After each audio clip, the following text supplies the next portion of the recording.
Okay, we took the notes on page 210 in our Think Up book, and we're using them as notes in our own G. So we're going to start with this one. It says, identify independent and dependent quantities. The table shows Macy's earnings for sweeping the floor for 0, 1, 2, 3, and 4 days. The number of days Macy works is up to her. So the number of days is the independent quantity. The number of dollars she earns depends on the number of days she works. Okay? Do you see what that is saying? So we're back to talking about independent and dependent, kind of like we've talked about before. And all this problem is really saying is basically she gets to decide how much she works, right? Okay? It's not like she says, oh, her boss doesn't say, okay, I'm going to pay you $20. So work however many days you want. No, that's not how it works. The boss would say, you're going to work 2 days, right? And then however many days you work is going to depend on how much money she makes. Okay? So whatever it is that stands alone, that's on itself, that doesn't need the other thing, okay, whatever comes first, basically, that is your independent. Or what number, X or Y? X. Remember, X is your independent. Y is your dependent. Okay? So in this case, the number of days she's working is the X or the independent. The total dollars is the Y or the dependent. Okay? Then it says, write an equation from a table. Determine if the relationship in the table is additive or multiplicative. This says, for every day she works, she earns $3. So the relationship is multiplicative. Right? We've kind of gone over additive and multiplicative before. Remember? Okay? If you're adding to get from X to Y, then it's additive. If you're multiplying every time, it's multiplicative. We know 0, 0 is a dead giveaway that it's what kind of relationship? Multiplicative, right? Because multiplicative is the only one that does 0, 0, or that goes through the origin. Remember, on a graph, if it goes through the middle, it's automatically multiplicative. Okay? Then it says, write an equation to express this relationship. Well, what are we doing to X each time to get to the Y? Multiplying 3. Multiplying by 3. That's why it says Y equals 3X. That means 3 times whatever the X is going to give you the Y. So we could change this X to be any number up here, and we would end up with a Y. So if we did 3 times 0, we would get... If we did 3 times 1, we would get... 3 times 2, we would get... 3 times 4, we would get... 12. I skipped one. Okay, this is just a little notes page to kind of help you in case you forget. We don't actually have to do any writing on this one or on the next one. I just want to talk you through it so that when you look back on it, you can kind of remember. The next one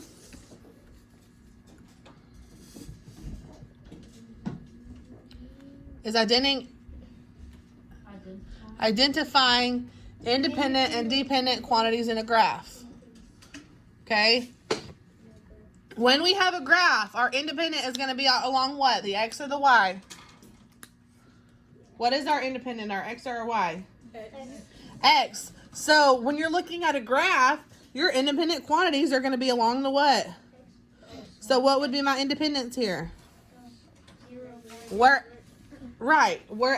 the dots follow along this line. So if we trace each one of these back down here, we've got a 1, we've got a 2, we've got a 3, we've got a 4, and we've got a what? A 0. So those would be my independents here. So it says here, Macy earns the same amount each day for sweeping the floor.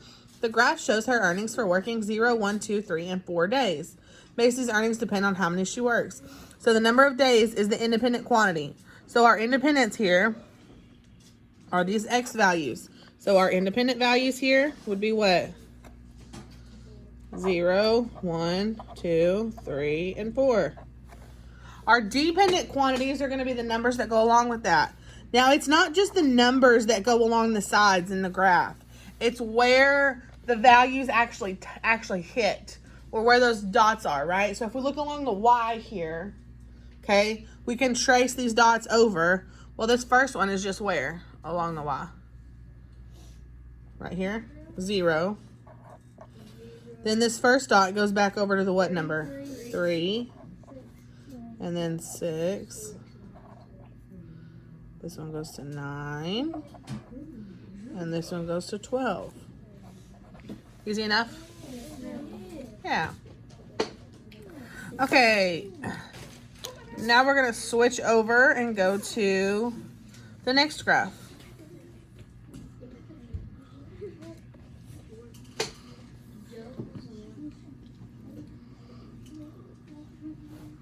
Says, list the independent and dependent quantities shown in the graph. Okay, so it's very similar to what we just did. So if we're looking at the independent quantities, we're going to find those dots and move along that graph to the independent, which is going to be along what axis? The x-axis. So what is this one? 1, 2, 3, 4. Are we including 0 in this graph? No, because there's no dot on the 0. So then our dependent quantities are going to be what? 2, 4, 6, 8. 2, 4, 6, and 8. Very good.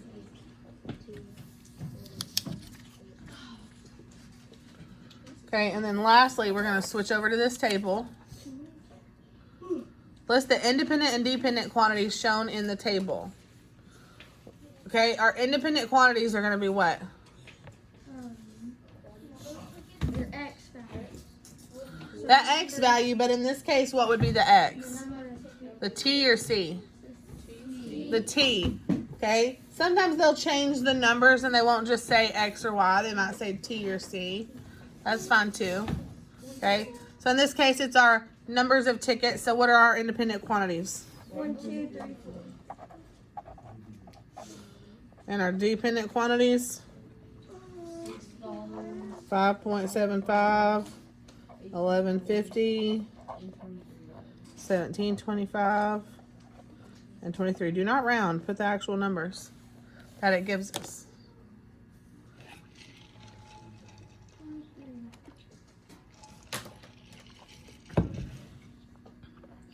And then it says which rule represents the relationship shown in the table.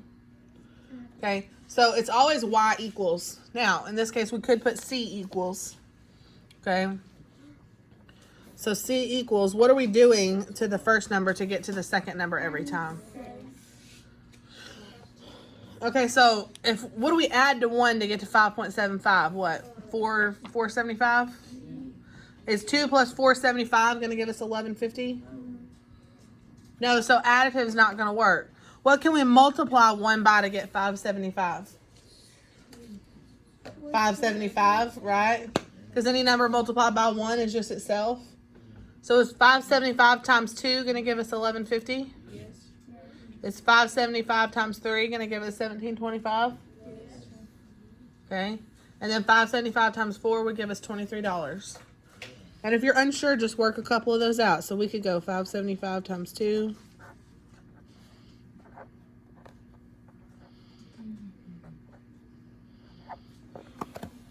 And that gave me 1150. So we're going to take that first number, or that t, or that x, and multiply it by 575, correct? We always write our number first, so we're going to put 575. And then, because it's a number and a letter touching, we don't have to actually put anything to show times. So I'm just going to put a t to show that it was 575 times t, and that gives me the c. Pretty good?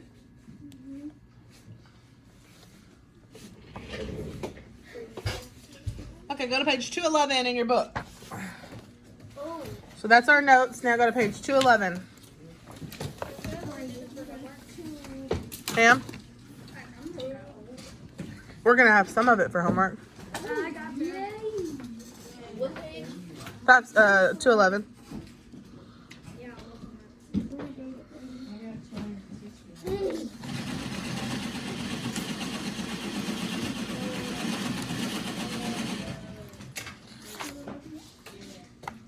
I'm going to work through some of these with you.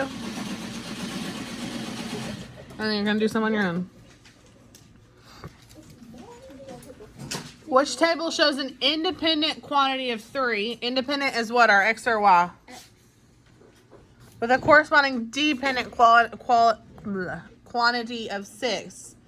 Dependent is what, X or Y? If it says corresponding, that means that X and that Y have to be grouped together. It means that X cannot be way up here at the top and that Y way down here at the bottom. They have to be on the same line together. So which one shows that? C. Which one shows an X of 3 that has a Y of 6 that goes with it? C. See?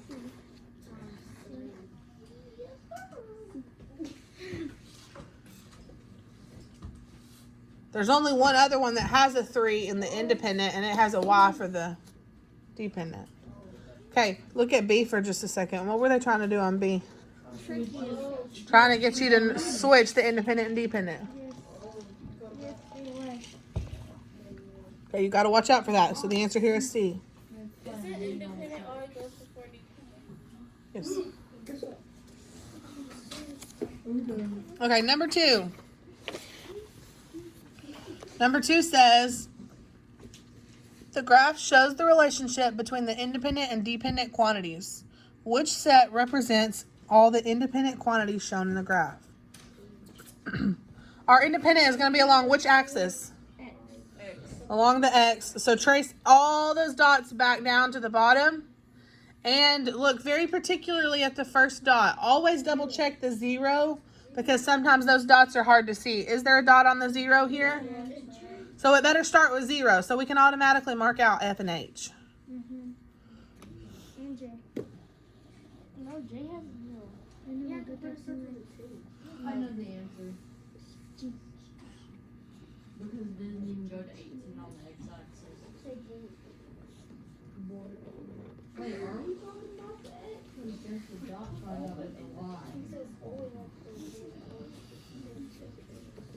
When you're talking about the independent quantities, Oh, okay. you're talking about the X, but you're not talking about, it doesn't necessarily have to be every number that's listed on the X.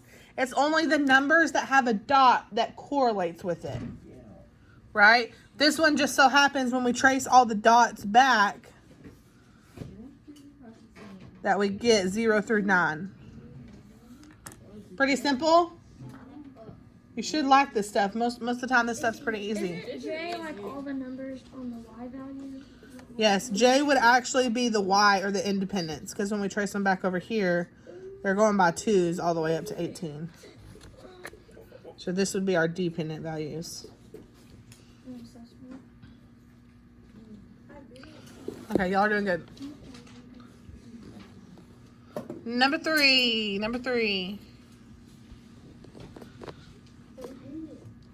Which of the following could be used to describe the dependent and independent quantities in the graph?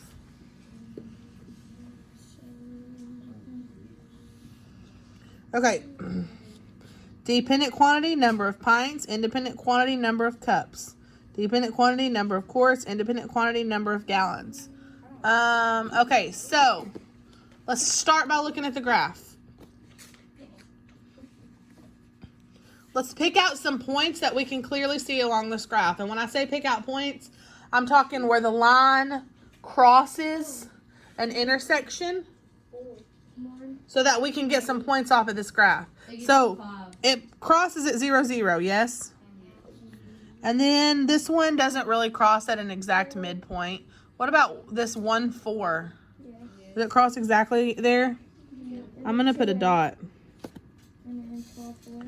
And then it looks like 2, 8. 16, 4. Right, and then it kind of goes up even from there. Maybe 3, 12. 5, 20. And 4, 16. So it looks like it's going, for each one along the X, it's going how many along the Y? 2. So it goes 1 here, and then it goes to 4 on the Y. When we go to 2 on the X, we're at 8 on the Y. Times 4. So it's timesing 4 every time. So let's get out our formula chart and see if we can figure out which of these relationships should be 1 to 4, where one of them is going to be 1, the other one is going to have 4.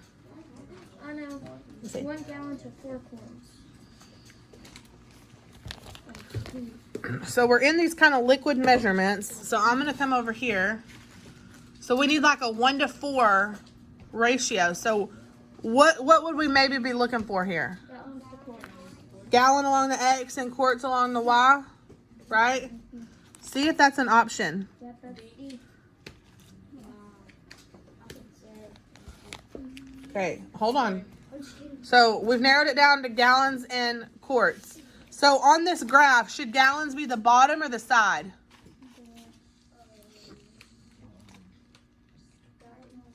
Wait, hold on. Be on the side. We've got 1 gallon is 4 quarts. So gallon is going to be down here by the 1, right? So quarts is going to be over here, yes? So it's actually Because 1 gallon goes with 4 quarts. 2 gallons is going to go with 8 quarts, yes? Is gallon now along the dependent or the independent? Independent. So what's our answer choice? D. Our independent is our gallons. Our dependent or our Y is our quarts. Be like a music extension. They tried to trick us and Remember to always double check because some of you said D at first because you just saw gallons and quarts listed. Okay, and you went with it. But in these answer choices, they gave us the dependents first and then the independents. Okay, and number 4. The Chic Boutique has a sale on school spirit clothing. The table shows the regular price and the amount of the discount. Which equation best represents the relationship between R and D? Okay, in this case, what's going to be our independent, the R or the D? R. In an equation, your dependent always is what's out front or is what's equal to. In the table, your independent is first. But in the equation, your independent is what you're working with. So your independent is what's going to be attached to that number. So when we look at this, our independent is going to be the thing that's attached to the number. So wherever the number is, that's where you want your independent. So out here should be your dependent. So what is our dependent here? D. So D should come out first. So G and H are out. So what do we do to this R every time to get to this number? Look up here. How do we get from 12 to 360? You can either subtract or divide, right? Because it's getting smaller. So we can either subtract by some weird number or we can divide by some number. Yes? We know if it's getting smaller, we are either subtracting or dividing, yes? What's the right answer? We're down to 2. It's either going to be divided by or multiplied by. The numbers are getting smaller every time. So it has to be divided by. If you wanted to, you could take these and try them. So this says divide by 0.3. So you could do 12 divided by 0.3 and see if you get 3.6. Yes, you would.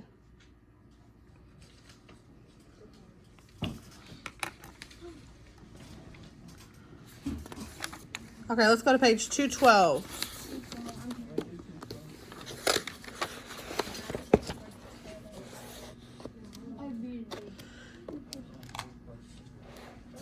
Okay, I'm going to let you partner up. And I want you to work on page 212. Partner up and work on page 212. You can just partner with those that are kind of at your table. And work on page 212 and then we're going to check it.